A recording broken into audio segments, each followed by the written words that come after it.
ناظرین سلام علیکم۔ رسول خدا صلی اللہ علیہ وآلہ وسلم ارشاد فرما رہے ہیں کہ جو کوئی شخص قرآن کی تلاوت کرتا ہے تو اللہ سبحانہ و تعالیٰ اس کے زبان سے نکلے ہوئے ہر ایک حرف کے بدلے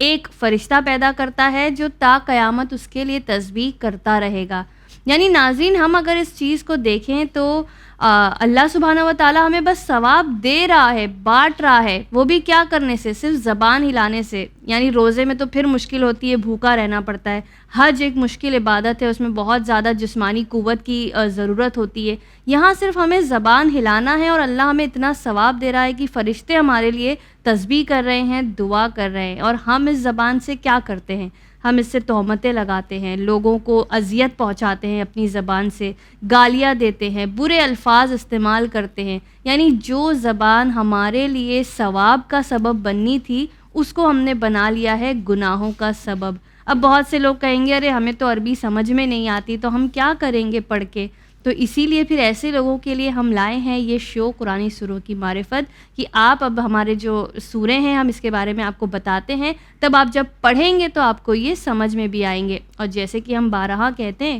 کہ اگر آپ پورا ہفتہ قرآن پڑھتے ہیں تو ایک ہفتہ اس کے ترجمے کو ضرور دیجیے۔ تو آئیے شروعات کرتے ہیں۔ آج ہم بات کریں گے سورہ شمس کے بارے میں، اور اس میں ہمارا ساتھ دے رہی ہیں ذاکرہ ازمی زہرا رضوی۔ السلام علیکم آپا۔ وعلیکم السلام ورحمۃ اللہ وبرکاتہ۔ آپا سب سے پہلے یہی جاننا چاہیں گے کہ سورہ شمس جو ہے یہ کہاں نازل ہوا اور اس کی کتنی آیتیں ہیں، کون سے پارے میں ملتا ہے، شمس کے معنی کیا ہوتے ہیں؟ اکثر لوگوں کے نام بھی ہم نے سنے کہ شمس کسی کا نام ہے، تو آپ بتائیں اس بارے میں۔ اعوذ باللہ من الشیطان اللعین الرجیم، بسم اللہ الرحمن الرحیم۔ سورہ شمس جو ہے یہ 30ویں پارے میں موجود ہے، اور یہ سورہ مکہ میں نازل ہوا اور اس کی 15 آیات ہیں، اور مختصر سا سورہ ہے، اور شمس کے معنی ہوتے ہیں سورج کے۔ اور اس میں پہلی ہی آیت میں خداوند عالم نے سورج کی قسم کھا کر کے بات شروع کی ہے۔ اور سورج کا رول اگر ہم دیکھیں، غور کریں تو ہماری زندگی پر بہت اس کا اثر ہے، نہ صرف ہماری یعنی انسانوں کی زندگی پر، بلکہ نباتات کے لیے، پلانٹس کے لیے، یا سمندر کی لہروں کے اعتبار سے دیکھیں، یا یہاں تک کہ بتایا جاتا ہے کہ جو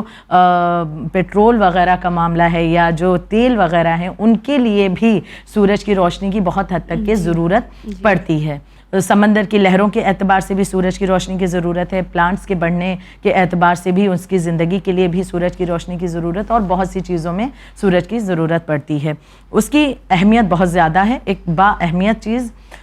کی خداوند عالم اس کی قسم کھا رہے ہیں، اس کو پھر سے لے دیں۔ ایک بہت زیادہ اہمیت والی چیز کہ جس کی قسم خداوند عالم کھا کر کے اس سورے کا آغاز کر رہا ہے۔ پھر مزید اس سورے میں 11 اور قسمیں بھی کھائی گئی ہیں، اور اس کے بعد بہت اہم چیزیں بیان کی جاتی ہیں۔ انسان کو تقوی کی جو ہے تاکید کی گئی ہے، تزکیہ نفس کی اہمیت یہ سورہ بتا رہا ہے، حتیٰ کہ گزشتہ قوم نے کس طرح سے غفلت برتی اور کس طرح سے وہ برے انجام کو پہنچے اس طرف بھی متوجہ کرتا ہوا یہ سورہ ہمیں دکھ رہا ہے۔ جی آپ یہ بتائیں کہ یہ سورہ شمس کی جو تلاوت ہے یہ کرنے سے ہمیں کون سے فائدے حاصل ہوں گے؟ کہ اگر ہم نے دنیا میں تلاوت کی تو ہمیں یہ ملے گا، آخرت کے لیے ہمیں اس طرح سے فائدہ پہنچائے گا یہ سورہ، کیا فائدے ہیں وہ؟ اس سورہ مبارکہ کی فضیلت کے اعتبار سے آخری نبی کی حدیث موجود ہے کہ پیغمبر اکرم صلی اللہ علیہ وآلہ وسلم ارشاد فرماتے ہیں، آپ بیان فرماتے ہیں کہ جو شخص اس سورے کو پڑھے تو گویا اس نے ان تمام چیزوں کی تعداد میں جن پر سورج اور چاند طلوع ہوتا ہے، یعنی اس کی روشنی جس پر پڑتی ہے، تو اس کے برابر کا صدقہ اس نے دیا ہے۔ یعنی صدقے کا ثواب ہم بارہا سنتے ہیں، بہت زیادہ اجر و ثواب ہے، صدقے سے بلائیں ٹلتی، موت ٹل جاتی ہے، حادثات ٹل جاتے ہیں، انسان کی بہت سی مشکلات جو ہے اس کا حل صدقے میں اللہ نے رکھا ہے۔ تو اب ہم سوچیں کہ کچھ رقم اگر صدقے میں ہم دیتے ہیں، خیرات کرتے ہیں، اس کا اتنا اجر و ثواب ہے، یہ سورہ پڑھنے والا انسان اتنا ثواب اس کے نامہ اعمال میں لکھا جا رہا ہے، اس کا فائدہ مل رہا ہے کہ گویا کہ جس پر سورج کی روشنی، چاند کی روشنی، یعنی ہم سوچ بھی نہیں سکتے دنیا بھر میں کہاں کہاں روشنی جو ہے چاند اور سورج کی پہنچتی ہے، تو اس کے برابر کا صدقہ گویا ہم نے دیا ہے، اتنا ثواب اس انسان کو مل رہا ہے۔ یعنی ایک بہت بڑا فائدہ اس کے لیے ہے کہ اپنے آپ کی سیکیورٹی کے لیے دیکھا جائے، سیفٹی کے لیے تو بہت زیادہ یہ سورہ ہمیں فائدہ دے گا عمل کے ساتھ۔ اگر یہ سورہ با عمل ہو کر کے انسان غور و فکر کر کے پڑھتا ہے تو یہ فائدہ سورہ شمس کی تلاوت کا اللہ اسے عنایت فرماتا ہے۔ یہاں تک کہ ایک روایت اور بھی ملتی ہے، امام جعفر صادق علیہ الصلوۃ والسلام بیان فرماتے ہیں کہ جو سورہ شمس کی تلاوت کرتا ہے خداوند عالم اس کے رزق میں بھی اضافہ کرتا ہے اور اس کی ہمت کو بھی بڑھاتا ہے، حوصلہ بھی بڑھاتا ہے، یا یہ کہیں کہ اس کی طاقت و قوت میں اضافہ کرتا ہے پروردگار عالم سورہ شمس کی تلاوت کے ذریعے سے، اور اسے لوگوں میں شہرت بھی دیتا ہے۔ شہرت سے مراد یہاں پر ایک غلط انداز میں نہیں بلکہ اس انداز میں کہ لوگوں کے درمیان وہ باعزت رہے گا، باوقار رہے گا، یعنی اس کو یہ تینوں فائدے مل رہے ہیں اگر وہ اس سورہ مبارکہ کی تلاوت کرتا ہے۔ رزق میں اس کے برکت ہوتی ہے، اس کی طاقت میں برکت ہوتی ہے، خداوند عالم عنایت فرماتا ہے، اور لوگوں میں شہرت بھی اس کی انسان کی ہوتی ہے۔ یعنی ہم دیکھتے ہیں جو آج کل لوگ 15 سیکنڈ کی ریل، 30 سیکنڈ کی ریل بناتے ہیں، کچھ بھی حرکتیں کرتے ہیں کہ وہ کسی طرح وائرل ہو جائے، ان کو شہرت مل جائے، تو ہمارے پاس تو باقاعدہ ایک سورہ ہے کہ جس سے آپ لوگوں کے بیچ میں اللہ آپ کی شہرت ڈال عزت کو بڑھائے گا۔ شہرت کے معنی ہم نے اصل میں تبدیل کر دیے کہ لہٰذا اس پر ایک بڑی مزید بحث ہو سکتی ہے، بے عزتی کو بھی عزت بنا لیا ہے آج کل لوگوں نے۔ تو شہرت وہ ہو کہ جہاں پر انسان کے اندر غرور پیدا نہ ہونے پائے، تو بہرحال خداوند عالم جو لوگوں کی نگاہ میں اسے عزت عطا کرے گا، تو یہ سورہ کے ذریعے بھی چیزیں اسے انشاءاللہ خدا عطا کرے گا۔ آپ یہ بتائیں کہ یہ سورہ میں کیا مضامین کے حوالے سے بات ہو رہی ہے، وہ کون سے ٹاپکس ہیں جو اس سورہ میں کور کیے گئے ہیں؟ جی خیر، اگر ہم دیکھیں تو یہ سورہ آیت نمبر 1 سے 10 تک 15 آیتیں اس کی ہیں، ٹوٹل آیات جو ہیں وہ 15 ہیں، اور اگر 1 سے لے کر 10 تک کے پہلے آیتوں کی ہم بات کریں، سب سے پہلے جو ذکر کیا جا رہا ہے کہ بسم اللہ الرحمن الرحیم والشمس والضحاها والقمر اذا تلاها، یعنی سب سے پہلے آغاز میں ہی قسم کھائی جا رہی ہے سورج کی اور پھر چاند کی، اور سورج کے اعتبار سے میں نے کچھ باتیں آغاز میں ذکر کی ہیں کہ یہ بہت ہی زیادہ اہمیت ہے سورج کی انسان کی زندگی میں، اسی انداز میں قمر کی بھی یعنی چاند کی بھی بہت زیادہ اہمیت انسان کی زندگی میں پائی جاتی ہے، یہاں تک کہ سمندر کی لہریں، آج سائنٹسٹ بتا رہے ہیں، دین اسلام نے پہلے ہی واضح کر دیا کہ سمندر کی جو لہریں ہیں، جو ان میں اتار چڑھاؤ آتا ہے، اس کا بھی سورج کی روشنی سے بہت گہرا تعلق ہے، جتنا وہ ارتھ سے قریب ہوتا جاتا ہے اتنی جو ویوز ہیں وہ اور زیادہ بڑھتی جاتی ہیں، اور وہ جتنا دور رہے گا وہ لہریں ذرا ٹھیک رہتی ہیں، اور جب زیادہ اس کی قربت ہونے لگتی ہے ارتھ سے تو طوفان سمندر وغیرہ میں جو ہم دیکھتے ہیں وہ آتے ہیں، یعنی بہت بڑا رول ہے، فقط ہم یہ نہیں کہہ سکتے کہ روشنی کے لیے ہی اسے رکھا، اس روشنی میں بھی خداوند عالم نے بہت سی چیزیں ہمیں عطا کر دی ہیں۔ تو اگر اپنے آپ کو ہی دیکھیں تو ہمارے ہڈیوں میں جا کر وائٹامن D3 پیدا کرتا ہے، تو یہ تو روشنی سے ہٹ کے ہو گئی نا چیزیں، پھر پیڑوں پر پہنچتا ہے تو وہ اپنا کام کرتے ہیں، اسے زندگی عطا فرماتے ہیں، بالکل اسے زندگی ملتی ہے، پیڑ پودا لہلہا اٹھتا ہے، اور سورج کی روشنی نہ ملے ہم اسے گھر میں رکھیں، بہت سے پلانٹس ہیں جو سورج کی روشنی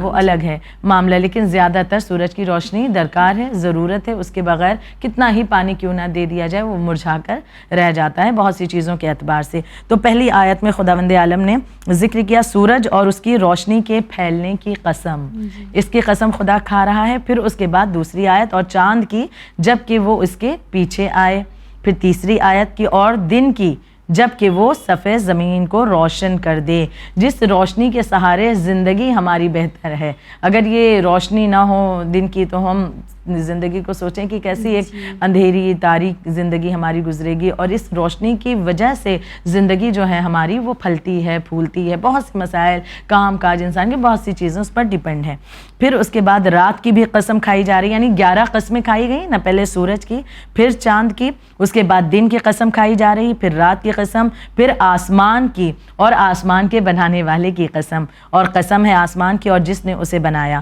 پھر قسم ہے زمین کی اور جس نے اسے بچھایا، اور قسم ہے انسان کے نفس کی اور جس نے اسے درست کیا، اور پھر اسے فجور اور تقوی، خیر و شر کا الہام کیا کہ جس نے اپنے نفس کا تزکیہ کیا وہ فلاح پا گیا۔ اب فلاح پانے والوں کے لیے بھی یہاں پر واضح کر دیا گیا کہ جس نے اپنے نفس کا تزکیہ کیا وہ جو ہے فلاح پا گیا، وہی کامیاب ہے، اور اس کی بہت بڑی مثال ہم نے کربلا معلّہ میں جناب حور علیہ السلام کی دیکھی ہے کہ کامیابی ان کا مقدر کب بنی کہ جب اپنے نفس کو انہوں نے کنٹرول کیا ہے اور اپنے نفس پر غالب آئے ہیں، نفس کو خود پر غالب آنے نہیں دیا، نفس کے اسیر نہیں بنے، قیدی نہیں بنے، بلکہ نفس کو اپنے کنٹرول میں کر کے آقا حسین کی طرف قدم بڑھاتے ہیں تو عظیم کامیابی ہے کہ آج تک ایک معمولی سا حور علیہ السلام بن کر کے لوگوں کے دلوں میں ان کی حکومت اس طرح سے ہم دیکھ رہے ہیں موجود ہے۔ اس کے برعکس جو عمر ابن سعد ہے اس کو امام کہہ رہے ہیں میں پناہ دیتا ہوں، میں گھر دیتا ہوں، جان کی امان دیتا ہوں، بہت سی چیزیں امام نے اس کے سامنے پیش لیکن اس نے رکھی، اپنے دنیاوی خواہشات کو اس نے زیادہ ترجیح دی تھی۔ پھر اس میں 10ویں آیت میں ہے کہ اور جس نے اپنے نفس کو معصیت اور گناہ سے آلودہ کیا وہ نا امید اور محروم ہوا۔ یہی مثال آپ کی بالکل وہاں پر درست نظر آتی ہے کہ جس نے بھی اپنے نفس کے حوالے سے سوچا تو وہ محروم ہو گیا، خدا کی طرف سے جو کچھ بھی اس کا کرم ہے اس سے محروم ہو گیا۔ اس لیے کیا ضرورت ہے کہ انسان جو ہے وہ اپنے آپ کو گناہ سے بچا کر کے چلے۔ بہت سے ایسے مواقع آتے ہیں جہاں بڑی آسانی سے گناہ کر سکتا ہے، لیکن وہیں پر تو انسان کی ایک بہترین بہادری ہم دیکھیں کہ وہ کس طرح سے ٹکرا کر کے اس گناہ سے اپنے آپ کو بچا کر لے آتا ہے۔ اور بلکہ اس میں آخرت کا تو دیکھیں فائدہ ہے بھی، لیکن اس دنیا کی زندگی میں جو بڑی اتھل پتھل مچی رہتی ہے نا، یہ ہمارے گناہوں کے ہی زیر اثر ہے۔ ایک یہاں پر مثال آپ کے سامنے دیتی چلوں جو ربط ہے اس موضوع سے یاد آ گئی کہ رجب علی خیاط کا نام ہم لوگوں نے سنا ہے، بہت مشہور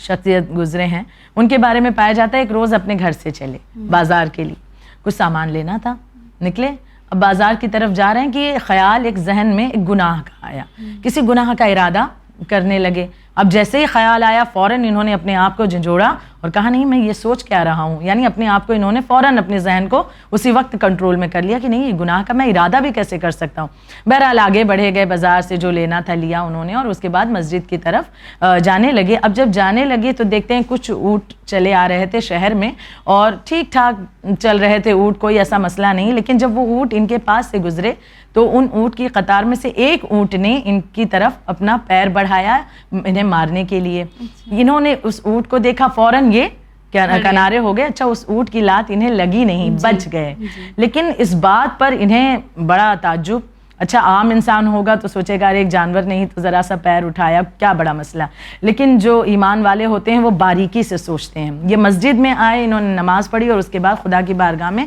دعا کی، پروردگار عالم کوئی تو راز ہے کہ جو اس اونٹ نے مجھ پر لات اٹھائی، کچھ تو معاملہ ہے اس کے پیچھے۔ دیکھیے اگر انسان اگر ہر مشکل کے یا کوئی بھی ایسی پریشانی آئے اگر وہ سوچتا رہے اس وقت تو خود وہ اپنے گناہ کو جان سکے گا کہ ہم نے کیا کیا ہے یا کس وجہ سے یہ چیزیں، دوسروں کو الزام دینے سے بہتر، خدا پر شکوہ کرنے سے بہتر کہ وہ اپنے بارے میں سوچے کہ کہیں ہماری اس غلطی کی وجہ سے یہ چیزیں تو پیش نہیں آ رہی۔ اب انہوں نے بہرحال خدا سے دعا کی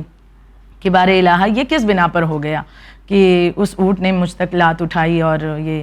اب جب رات میں یہ سوئے تو انہیں خواب میں اس کا جواب ملا، انہیں بتایا گیا کہ جو آپ چلے تھے، جو گناہ کا آپ نے ارادہ کیا تھا نا، کہ اس گناہ کے ارادے کی وجہ سے اس اونٹ نے آپ کی طرف اپنے پیر کو بڑھایا۔ تو انہوں نے پلٹ کر سوال کیا لیکن میں نے گناہ تو انجام نہیں دیا تھا، تو جواب ملا کہ لات بھی تو آپ کو نہیں لگی تھی نا، تو اس سے بھی تو آپ بچ گئے۔ تو یہ چیزیں ہم دیکھیں کہ آج بھی ہمارے سامنے اکثر ہم ان چیزوں کا سامنا کرتے ہیں کہ ہمیں ایک الارمنگ پوزیشن کہہ دیں کہ ہمیں بتایا جاتا ہے، ایک الارم ہوتا ہے، ایک سائن ہوتا ہے، نشانی ہوتی ہے کہ خدا روکنا چاہتا ہے، دیکھو یہ گناہ سے باز آ جاؤ۔ اور قرآن بھی تو اعلان کر رہا ہے کہ جتنی بھی تمہاری پریشانیاں ہیں تمہاری اپنی وجہ سے، اللہ کسی پر ظلم نہیں کرتا۔ بے شک، وہی میں نے کہا خیر کہ اگر ہم غور کر لیں کہ یہ پریشانی کے پیچھے کہیں ہمارا فلاں گناہ تو نہیں ہے، اس سے توبہ کر لے انسان، کہیں اس وجہ سے جو ہم نے غلطی کی تھی اس کا خامیازہ تو ہمیں اس انداز سے نہیں بھگتنا پڑ رہا ہے، تو اور انسان جب وہاں پر توبہ کر لے تو کتنا وہ اپنے آپ کو پاک کرتا چلا جائے گا اور اس طرح سے کافی حد تک وہ گناہوں سے دور ہوتا چلا جائے گا۔ جی خیر آپا، جیسے ابھی ہم لوگوں نے بات کی کہ انسان اپنی بنا پر مصیبتیں اٹھاتا ہے، اپنے اعمال ایسے انجام دیتا ہے، تو کیا یہ سورہ کوئی ایسے ایگزامپلس کی بات کر رہا ہے کہ جنہوں نے خود غلط کیا اور پھر اس کے بعد ان کو پریشانیوں کا سامنا کرنا پڑا؟ بالکل، جب ہم آگے اس سورے میں مزید ابھی 5 آیتیں 10 آیتوں کے حوالے سے کچھ بات ہوئی اور 5 آیتیں جو اگلی ہم پڑھتے ہیں تو اس میں قوم سمود کا ذکر ملتا ہے، اور قوم سمود کا مشہور واقعہ ہے۔ ہم جانتے ہیں کہ کس طرح اللہ کے ایک بہترین نبی جناب صالح نے ان لوگوں کو گمراہی سے بچانے کے لیے کوششیں کی تھیں، اور پھر وہ ایک اونٹنی جو ایک آیت اللہ تھی، اللہ کی ایک نشانی تھی، وہ ان کے درمیان اللہ کے نبی نے بھیجی، اور ان لوگوں نے اس کے ساتھ یہ کیا تھا کہ اسے شہید کر دیا تھا اور اس کے بعد یہ لوگ عذاب کے شکار ہوئے تھے. تو وہ تمام چیزوں کا بھی ذکر اگلی آیتوں میں کیا جاتا ہے. میں سرسری طور پر بیان کر دوں کہ آیت نمبر 11 میں قوم سمود نے سرکشی کی وجہ سے اپنے پیغمبر کی تکذیب کی جبکہ ان کا ایک شقی ترین آدمی اٹھ کھڑا ہوا. پھر اگلی آیت میں ذکر کیا جاتا ہے کہ اور خدا کے بھیجے ہوئے رسول صالح نے ان سے کہا اللہ کے ناقے کو اس کے پانی پینے کے لیے چھوڑ دو اور اس کی مزاحمت نہ کرو. لیکن ان لوگوں نے تکذیب کی یعنی جھٹلایا اور ناقے کی کونچیں کاٹ دیں اور اسے ہلاک کر دیا. لہٰذا ان کے خدا نے انہیں اس گناہ کی بنا پر جس کے وہ مرتکب ہوئے تھے تباہ کر دیا اور ان کی زمین کو ہموار کر دیا اور وہ ہرگز اس کام کے انجام دینے سے نہیں ڈرتا. اگر ہم تاریخ میں اس واقعے کو پڑھیں بہت سے پیغام ہمیں اس واقعے کے ذریعے ملتے ہیں کہ جو قوم سمود نے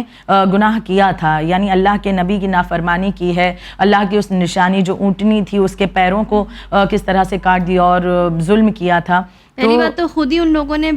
کہا تھا کہ ایسی اٹھنی ہو, یہ ہو, ایسی سائز ہو, یہ کلر ہو, خود یہ نشانی دیکھنا چاہتے تھے, معجزہ چاہتے تھے. اور جب معجزہ طلب کیا اور خدا کے نبی نے جب معجزہ ان کے سامنے پیش کیا تو اس کو یہ لوگ برداشت نہیں کر رہے ہیں کہ اب یہ سن رہے ہیں کہ ایک دن وہ اونٹنی پانی پیے گی اور ایک دن تمہارے لیے پانی ہے, تو یہ تک انہیں برداشت نہیں تھا. حالانکہ ان کی بدماشیاں اتنی زیادہ تھیں کہ جس دن اونٹنی